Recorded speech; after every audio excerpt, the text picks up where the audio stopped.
I'm going to pull up your website in a minute. But before I do that, I want to get your sense of where this is all going. Because again, I grew up in a time period where, a little ahead of my time, but someone like a Wayne Dyer can Yeah. write a book, Your Erroneous Zones. He's completely unknown.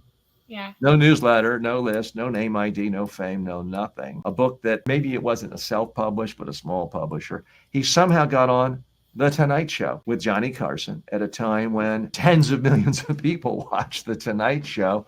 Boom! His book took off, bestseller, and that made his entire career. He published 50 books. He was rich and famous the rest of his life. And I like him. I'm not saying that as anything negative. Those days are gone. Yeah. Those days are absolutely gone. In a sense, it's never been easier to get publicity and get in front of someone because there's no gatekeepers, because anyone can host a YouTube show and have an Instagram account and blog and Facebook. But in a sense, it's never been harder because it's harder to actually build enough of an audience to get to the point where it's very meaningful. Mm-hmm. What are you seeing as the biggest trends that you're trying to stay ahead of right now in this whole attention game? So it's everything, as there are so many independent websites that are privately owned that you can write for, right? Like the legacy media will always be here, but there's been a lot of consolidation. So there is way more independent websites. There's Rumble, there's people starting their own media companies. So there is such an opportunity for you as an entrepreneur to get in the media. There's platforms that you can write on and become a contributor, right? So we're definitely trying to stay ahead of those trends. When I think of public relations, it's also looking at, doing an Instagram live.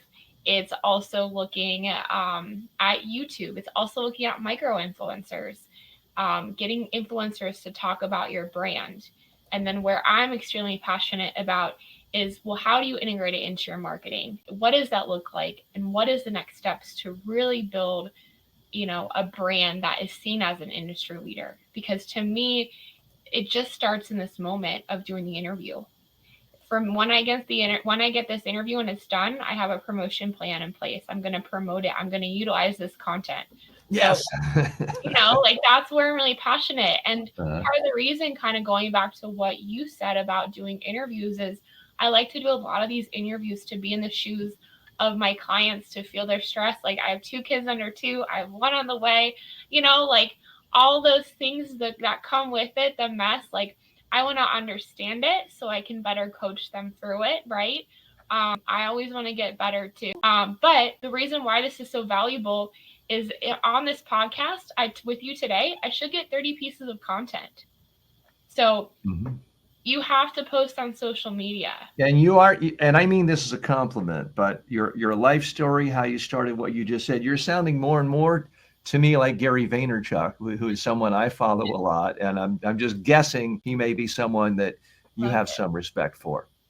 Love him. Because he's certainly he suggests you should have 245 pieces of content every single day, but he's got 27 full-time people working for him. Yeah. So I don't do that much, but I am a big believer in putting out a lot of content. There's no doubt about that. And I'm interested in knowing how you would do that. I think that would be a very interesting case study for our audience. But I do want to put a spotlight on your website because, again, when I went to it earlier today, I thought, okay, there's nothing special about this as far as what people say in books you should do. But if I actually go to people's website, it's very special because most people just don't do it. They just don't do it. And I'm always shocked when I see entire companies that are based on like communication and video communication, and they don't even have video on their website talking about what they do. Now, again, this is the website publicityforgood.com, and there's a role for both. Yes. I mean, my only qualm with showing the fancy, highly produced ones, people are like, well, I can't do that, so I don't bother. And sometimes just a simple cell phone in front of someone saying how you benefited them and helped their business a lot can be the most meaningful thing. You know what I forgot? I want to just make sure I hit the settings correctly. So I'm going to start over. I'm going to share my screen. I've got my audio system on.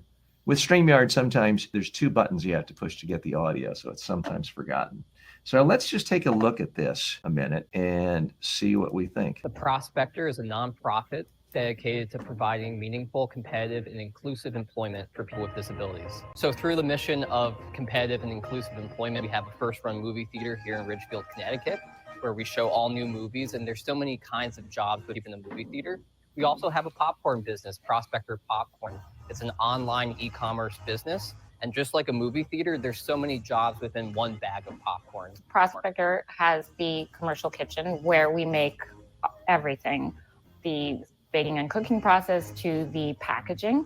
Everything is done in-house. Certain prospects have different strengths or sparkle. We really like to accommodate anyone who would love to be in the kitchen, that it can only make our team stronger.